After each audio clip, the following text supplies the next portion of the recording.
outset, I must say thank you very much, Ramesha, for inviting me here. It's indeed an honor and a pleasure to be here this morning to meet and engage with all of you. Yeah, it's so nice to see an enthusiastic group of 25 professionals on a Sunday morning to want to engage on the topic of HR.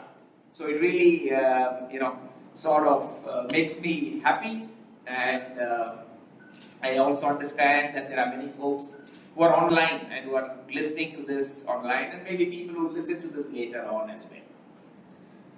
So the purpose of this morning is really to share with you in person some of the concepts that we have covered in this book called HR Here and Now. Yeah. So as Prakash mentioned, this book, HR Here and Now, co-authored by three of us: Ganesh Challa, Vijay Rao, and myself.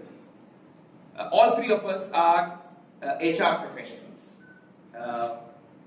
Ganesh Challa had his experience early years in Cadbury's, TVS Electronics, RPG, retail, Citibank, and he started his own consulting firm about 20 years ago.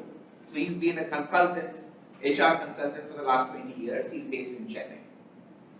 Vijay Rao is again a veteran HR professional who worked in companies like Unilever, it was Hindustan Levers in those days, and then Tata Sons. He was the director of Tata Management Training Center. He was the CHRO of Tata Consultancy Services way back in the 90s and early 2000s. And later on became CHRO of Suzlon. And currently he's based in Pune.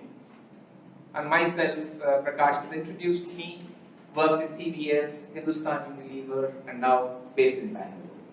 So the three of us do quite a bit of work with HR organizations, companies and HR functions.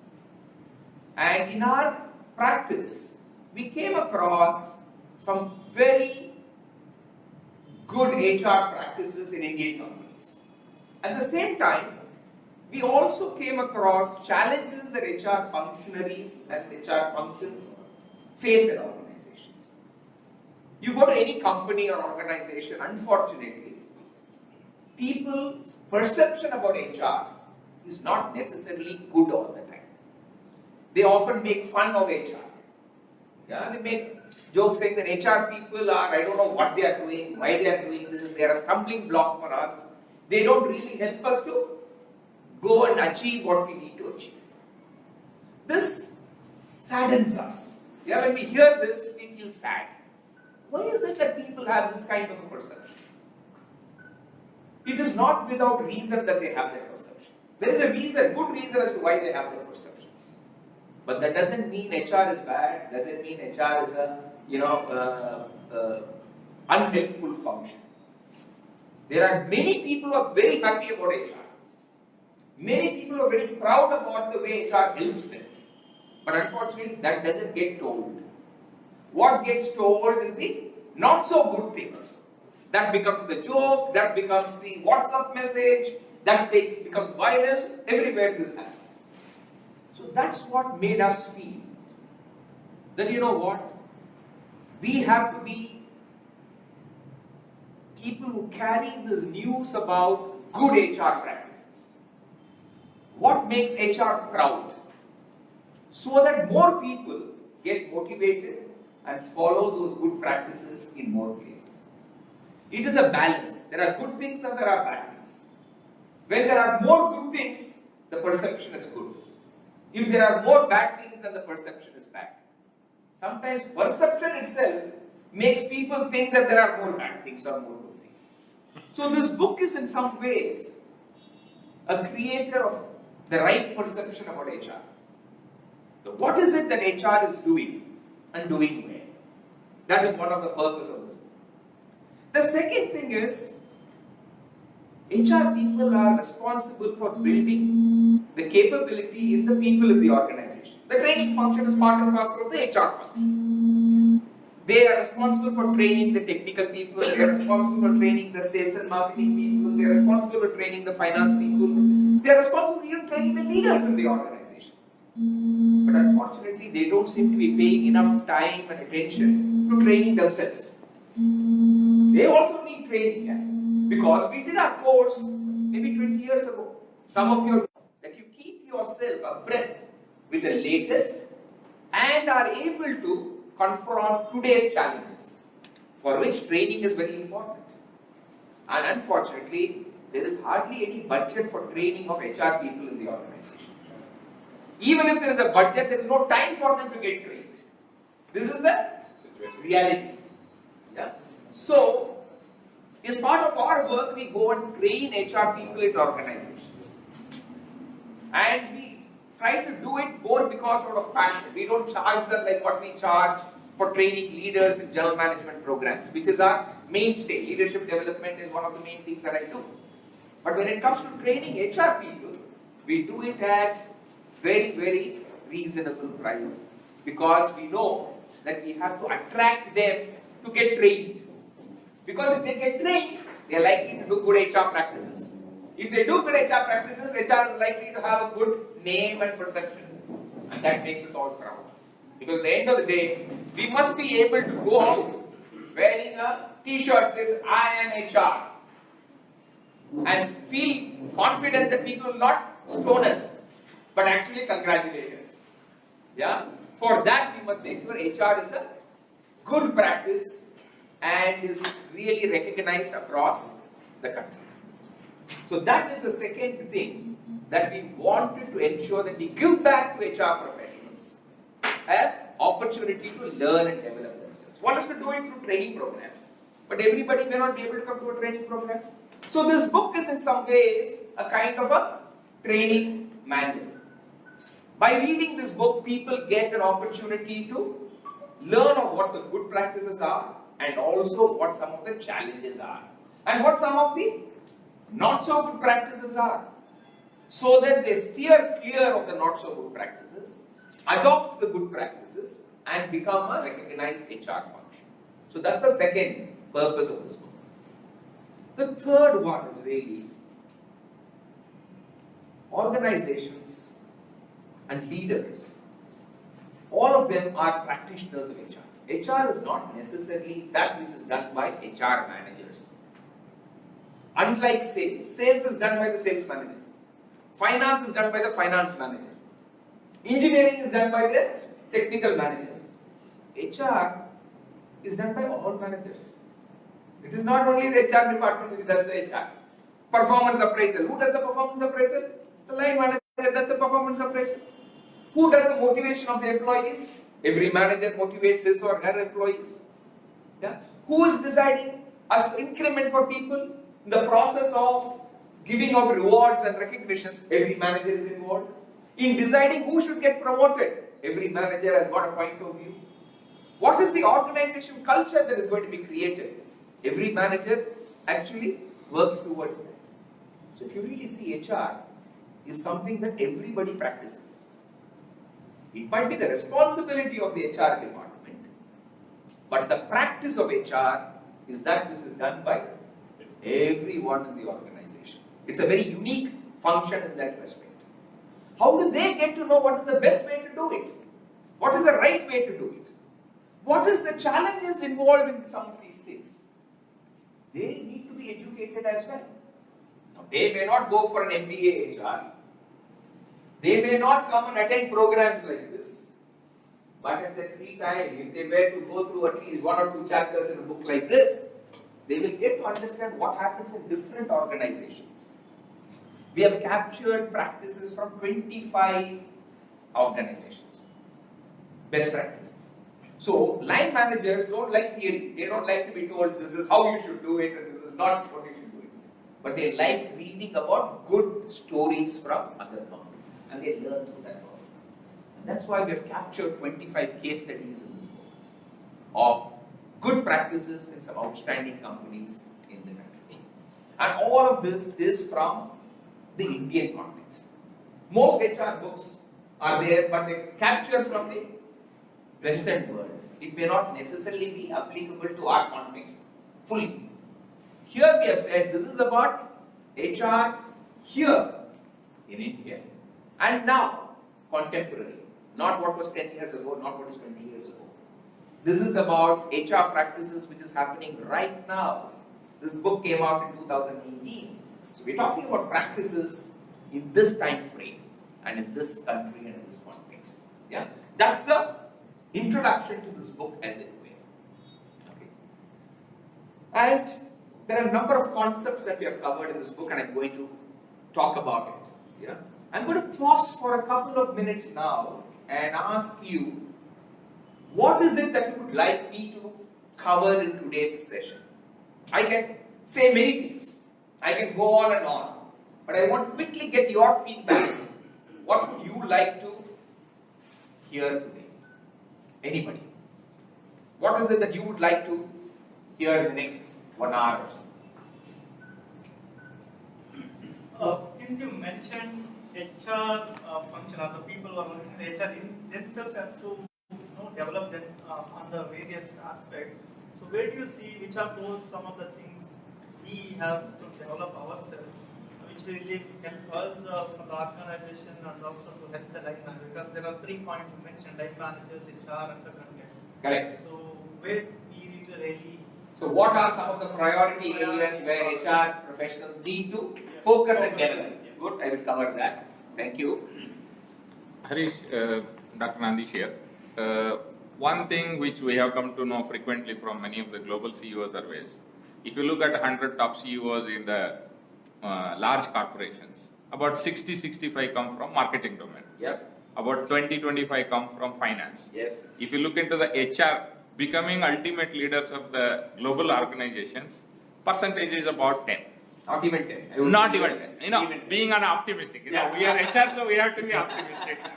So, what exactly the HR professional should do and should endeavor to commit themselves to develop themselves to become the organization leaders, because they can bring in the phenomenal change when it comes to the organizations. Sure. One is, of course, connect to the business. Marketing people are able to show something measurable, but HR people do 101 things which is not measured. See, for example, we create satisfaction or happiness. There is no measurement matrix for it. Sure. But if a marketing person goes and sells and increases revenue, he will immediately say next quarter he has increased 12%. How exactly the HR professionals have to focus? If you can throw the light, I think it will benefit. So what is the secret or way by which HR professionals can become organizational leaders? Yes. Okay, I'll cover that. Maybe in addition to that, some KREs or KPIs, maybe something the here and now. In the past was different, now for the current. So what are the KPIs for HR today? Okay, good. Cover that. We would like to hear the best practices which are covered So there. Not many, few. At least give you examples of a few best practices. Good. Some things from the students. Yeah, there are so many students here. What would you like to hear today? Future HR leaders. Yes. Go ahead. Anybody? So, the difference between job specification and job description. So the concept of job specification and job description, what does it mean and how is it different? Okay, yeah. Good, yeah. Industry 4.0 challenges and how HR guys need to equip themselves to handle automation. The automation, yeah. What does it mean and how can HR help in this context? Okay, very good. Good, so let me get started. There will be opportunity for many more questions from your side, but let me get started with some of these things. Yeah. So, if I were to look at first of all the concept of what can we do as HR professionals to be more valuable to the organization. All of us belong to an organization. At the end of the day, we want to contribute to our organization. We want to be recognized by our organization as adding value. So what and how can we do this? In fact, this book, before we wrote the book, we actually did a survey. We reached out to business leaders to find out what is their expectations from HR.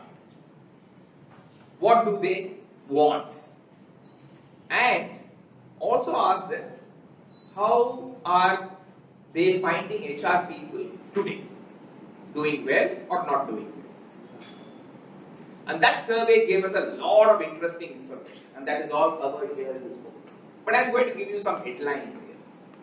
So one of the things that we ask these business leaders is saying that what are the priority expectations from HR? And 3 things emerged as most important. First thing, they said organization's capability to face the new challenges. HR needs to take ownership of building that. Not individual capability, organization's capability. Because organization capability is by way of systems, processes, talent, and the abilities of people. All of this put together is organization capability. Individual capability is the ability to do things. But organization is not only the training, but also systems, processes, and the kind of quality of talent that the organization is able to attract and retain. That determines the organization capability. So the first thing they said is improve organization's capability in line with today's context and challenges. First expectation from HR. The second expectation from HR is to build the right kind of culture in the organization. Peter Drucker, the famous management author, had written this book called Culture Eats Strategy for Breakfast. We all hear about strategy as a very, very important thing. He said strategy might be big, but culture eats it for breakfast. It is nothing compared to culture. And why did he say that? Because he said the best of strategy can only remain on paper. Its effectiveness is only when it is implemented. And it is organization culture which makes sure that strategy can actually get effectively implemented. And who is responsible for culture? The CEOs are saying, I want the HR person here to take ownership for building the right organization culture. That's the second important thing that the CEOs are expecting from HR. So capabilities, and next culture.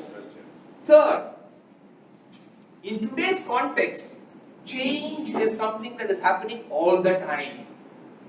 And to be able to do effective change, there is a certain methodology and a certain approach which is required. And they said we want HR people to facilitate the right kind of change management in our organization, so that they're continuously changing, keeping abreast with the latest challenges and demands. So 3 C's is what the CEOs are expecting from HR. Organization capability, organization culture, and ability to manage change. This, they said, is a priority for HR. So HR should focus on something which is very, very critical. It is these 3 things. And this is today and going forward. Now you may ask, but we didn't study any of these things. We are learning, recruitment, we are learning training and development, we are learning industrial relations, we are learning HR operations. That's the kind of job we are also doing. But we are not doing this. What is the mismatch here? Now those are the fundamental expectations of HR. It is what we call as par for the course. If you don't do recruitment, it is not that you will not get rewards, you will get fired. That is hygiene factors. Yes, fundamental factors. So you have to recruit, you have to train, you have to pay, you have to measure performance. But those are par for the course. That is not adding value to the organization. That is making the organization run. If you want to add value to the organization, then you better think in terms of organization capabilities. Think in terms of organization culture. Think in terms of change management. That's the, if you ask me, cherry on the cake. The cake is made up of bread, it's made up of butter, it is made up of cream, but then on top you put the cherry. That's when the cake really adds value. Yeah? That's what is expected by the CEOs. Now these things, If you don't do well, they get dissatisfied. If you do it well, they get satisfied. They get delighted when you build capabilities, build the right culture, and build change management capabilities. Okay, so that's what we got from the CEOs. Then we asked the HR people. We said, okay, we've asked the CEOs, let's ask the HR people. What do you think the CEOs want? We wanted to understand whether they already know this or not. The good news is, they knew that the CEOs wanted this. So, HR is doing something good. They are at least listening to the CEOs on a regular basis. So, they know, yes, they want capability, they want culture, they want change. Then we said, tell us, how is HR doing? Are the HR people doing many of these things well or not doing it well? So, the CEOs rated HR in recruitment, in HR operations, in performance management, in employee relations, in leadership development, in organization development, in all these aspects they rated them. And HR people also rated themselves. I mean, measured and balanced these two things. What did we find? HR people thought they were doing everything the best, or at least most of the things the best. The CEOs thought some things they did very well, some things they did not do very well, and some things they did well. It was a balanced scorecard from the CEOs. And we tried to compare and say, where is the biggest gap? The biggest gap was in the area of leadership and management development. The CEOs thought not much or not enough is being done as far as leadership development is concerned. The HR people thought they are doing a lot in that area. So clearly what they want and what they are delivering is not matching. So one of the big gap areas is leadership and management development. The second area with the big gap is performance management. HR people thought they are doing very well. Leaders did not think they are doing as well. And if you look at it really deeply, you will understand why this gap exists.